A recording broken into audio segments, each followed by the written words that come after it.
Double click on the setup so that we can open the Fluent. And I will choose the 4 processors because in my computer I have the maximum 4 cores. And now click on the start.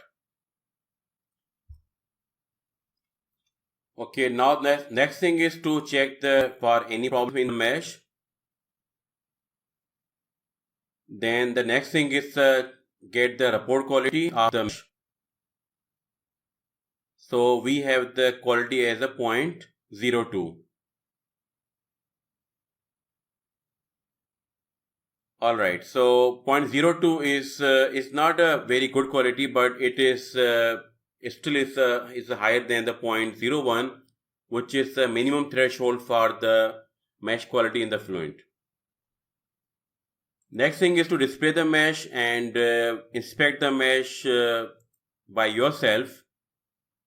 So I will be hiding these boundaries and also the top side.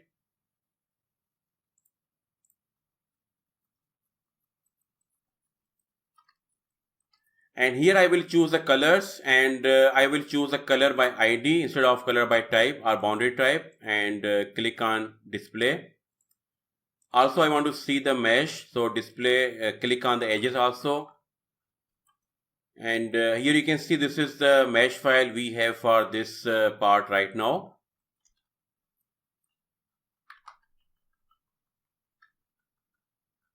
And also we have the 15 prism layers or 15 inflation layers.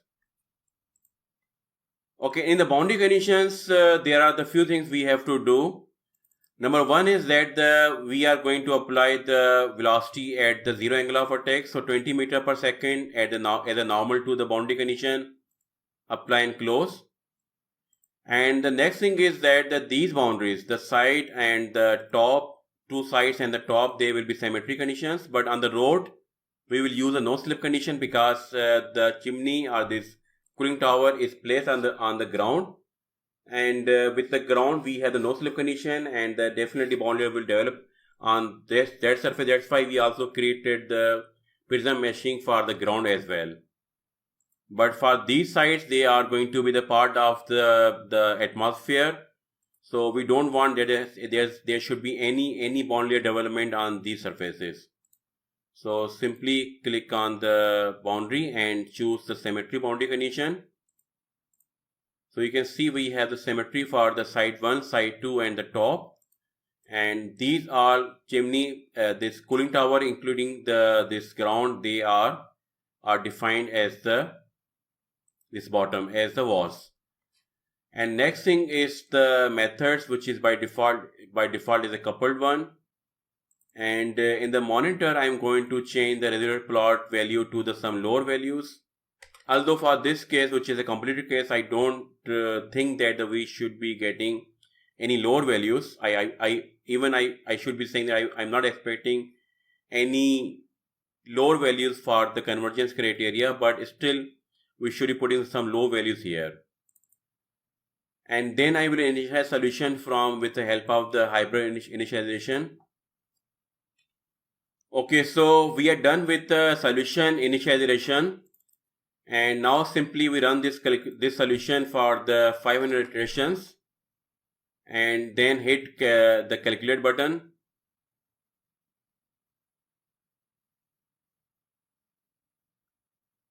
So first of all, this will write down the case and data file. And after that, the Fluent will start to calculate the solution. As you can see, that solution has stopped after 500 iterations. And although the residual plots are not very much in the step gradient or we are not achieving the usual criteria of 10 by -3, but this will do the job because we have the circular shape of that cooling tower, and maybe that is making the transient flow or an understeady flow, and that's why that is making this problem in the convergence. But anyhow, we will proceed. And the first thing you should be doing after solving the project is to save the project again.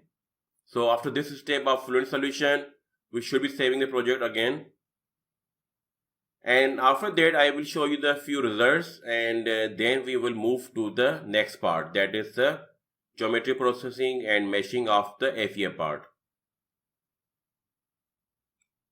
After saving this project, we will show some results before we proceed to next step. So let's say I want to display the pressure contours on the bottom side and then the cooling tower different parts, and then hit on display. And here are some results for the pressure contours. So let's say we change the level of contours to the 20 and from smooth to banded. And now you can see the results. The next important thing would be that to display the Y plus values, and I know that Y plus values will be very much large here. It's like 27,000 at some locations, especially the inlet part of this ground. But on the cooling tower, it is like up to the 4,000. Okay, next thing is to create a one plane on the middle location of this cooling tower, and then we will plot the vectors and maybe velocity contours and the pressure contours on that plane, and that would be on the y-axis. Compute, and so this would be like here. Okay, now we'll display the vector plots first on that location, and we also draw the mesh, and no mesh lines, just solid bodies, and then choose the y coordinate 11,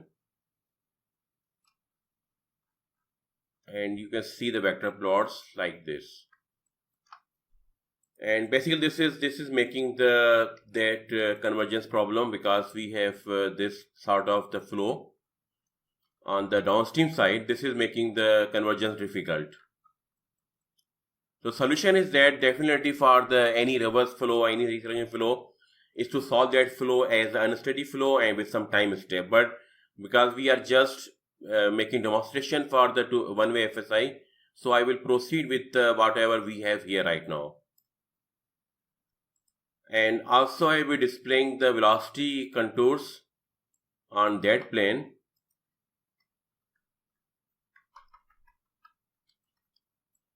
Okay, now we will proceed to the next part, which is first we will start with the geometry part for the FEA section, and then the meshing, and then the setup.